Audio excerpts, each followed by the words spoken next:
Hey guys, it's Zach here, and I'm going to be repairing my teacher's LG Aristo 2 Plus. I think I'm saying that right. Nonetheless, we're getting straight into the repair. Got my little toolkit here. Should be relatively simply. Just got the back and the battery relatively simple. Just got a fingernail under it. This isn't going to be a full tutorial because I didn't know what I was doing for some of this. But everything came out okay, I think. You pop up the back, much easier than a lot of phones, and the battery just falls right out. Thank God I didn't have to deal with the magic pull tabs.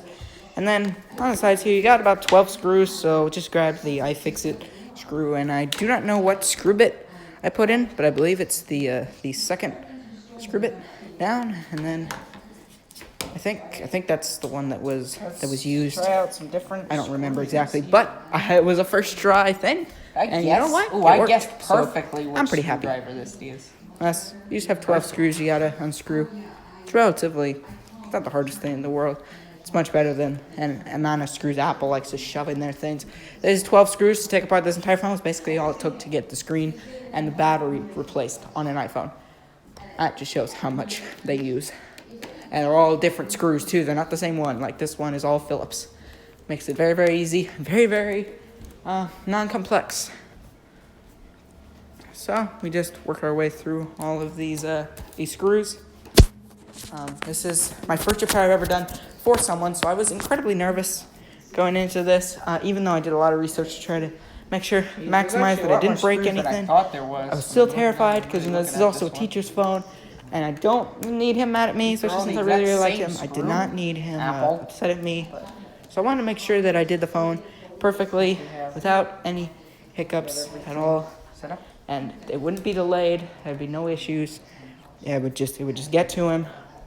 First day of school on week 3, because we're finally back in-person school. It was very, very nice of him to be willing to give up his phone for technically just a day. Well, technically a weekend, because I spent the weekend working on this then. But as you see me slowly and methodically go through screws, making sure that I don't screw anything up, and also Baron deciding to say hello in the middle of me trying to do these screws. It's like, Baron, I'm trying to do a job here. Don't need you doing this right now. But at least we got through this relatively smooth. I mean, this is the easiest portion of the phone. It's just the back and the battery. Battery replacements on these are super easy. So if Mr. Sims ever needs a battery, well, it'll be very easy. I could probably do it at school. Wouldn't even need to bring it in for a repair in my little repair desk thingy here that I have. Now, once we get these final couple screws off, and I know I do take the phone off camera a lot. It's just easier to work with if you got it off camera, I got all the screws and you don't have to worry about. where they need to be. Because when I'm working, I have to stretch over the camera to do it, and especially when I was dealing with the small parts, I took it off screen, but I made sure to try to cut those out as I could, because that's just kind of boring for you to see nothing on the screen. I believe we're getting to the final screws now, so my monologue can officially end. It's been already 3.5 minutes. You've watched 3.5 minutes of me unscrewing things. Should have probably removed the SIM card earlier, but we remove that now. Now we gotta work on the back plate of the phone. The least fun thing ever.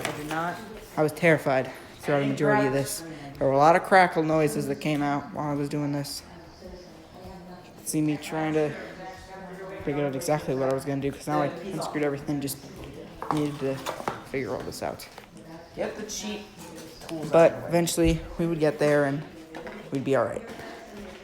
That was the big takeaway, was that we were gonna be alright. Just had to kind of muscle the way through and get it all done. So there you can see the new screen. That was what we were trying to get this onto. And I had to sit there for a second and be like, okay, how am I going to do this? How is this going to work? I got the metal pry tool because I basically had the mentality of, okay, I can't break this one any more than it already is. If I don't have to be super gentle with the screen. I can just do what I have to do to get it off. And eventually it come off. You can see I already got a gap. This is cutting out a lot of time of me struggling with this thing. By the way, this took like 10 minutes of me struggling to get this back panel off of the phone. It did not want to come off. And the more crackle noises that I heard, the more terrified I was that something was going to break. But you'll see, I take the pry tool, I continue to work, and eventually the back plate is off. And everything with it as well. So now we're working with the bare motherboard and the screen. All we have to do is get the motherboard off, get some tiny components off as well. And we should be home free. See, there's the motherboard. Very, very much bigger board than I thought it was gonna be when I first started looking this up. But just unclip a couple things, it just comes right out. There was no adhesive keeping it down. So just set that aside for now, and then also set aside that metal plate. That's actually more plastic, but that plate that was bane of my existence. Now we just got to transfer all of the hateful little things that are in this phone onto our other screen. This was where I was pretty sure I was going to break something. Okay, let's go. The headphone jack and all that. We got that assembly out, though.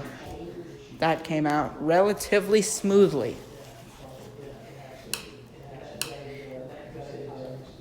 Then I began to slowly begin to pry things off. I used every single one of my tools that I have in my tool collection, the guitar pick, suction cup, the spudger, the metal pry tool, and the other thing, I don't know. Nonetheless, we got everything transferred off. I cut all of it out because it was kind of not fun to watch. Nonetheless, though, we now had to transfer everything over to our new screen. It was relatively a simple little swap-a-roo. Just transfer everything over that we just took off. I will say the volume button piece, very, very terrifying assembly to put back on because when you take it off, it goes flying. So I believe it actually hit the tripod when I took it off. It's fine though, it's metal. But I heard it clang against the metal of the tripod. I was like, oh god, okay, what did I break? But luckily, nothing broke. So we're able to just continue on with the repair. It's very terrifying to have that bare motherboard just kind of sitting there. But nothing's connected to it, so we're fine. Pick up the headphone jack assembly. Now, there would have been another piece I would have had to put on here that's like this little ribbon cable thing that you'd have to pry off. But luckily, the screen that I got came with it on, so I didn't have to worry about dealing with a very, very fragile ribbon cable. Nonetheless, everything is on the phone now. Everything's all good.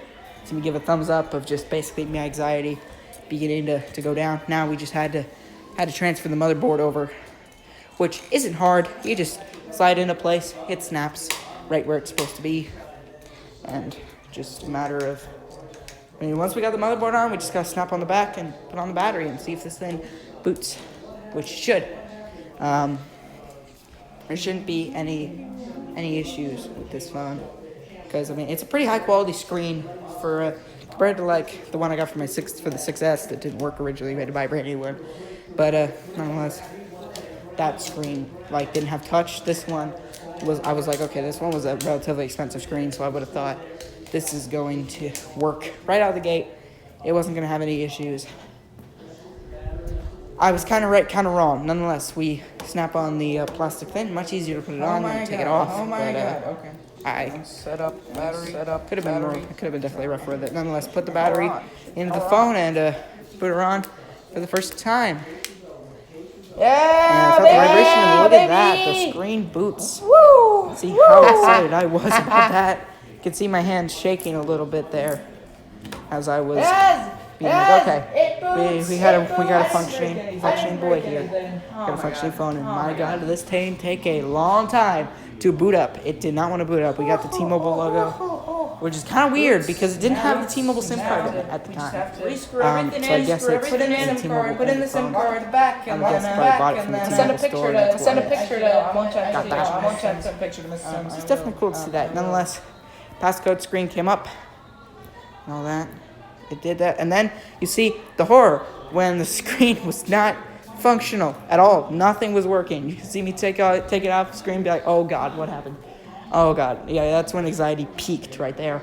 Was when the touch didn't work. I was like, oh, you gotta be kidding me. I was sure that For a second, I thought the touch. For a second, I thought the but touch wasn't luckily working. it worked. Turns out I'm an idiot. And I was able to power off the phone. It doesn't like a wrapping. Was what I needed to do to finish up the repair.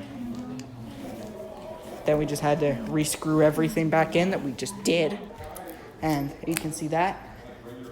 All the screws are back into place. We slide the T-Mobile SIM card back into place. Let's do And then- one more test. Boot her on one last time. And she boots again.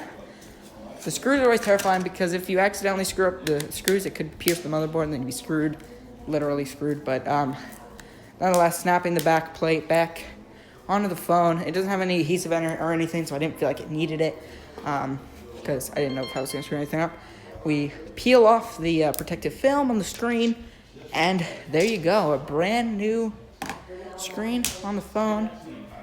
Then set it down. Very reflective screen, you can tell that. I used every single one of my tools in this. But you can see everything booted and worked. Came up to teacher's passcode thing. It turned off, turned on. It did everything that it was supposed to, which was all that I could ask for. At this point, so then we were to apply the tempered glass screen protector. It's a weird screen protector, but screen protector is the screen protector.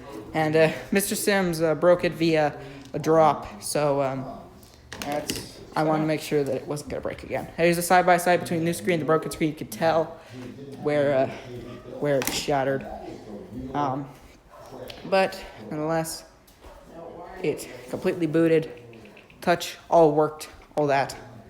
Everything was doing what it was supposed to. And that would be it. So here it is. The LG Aristo 2 Pro.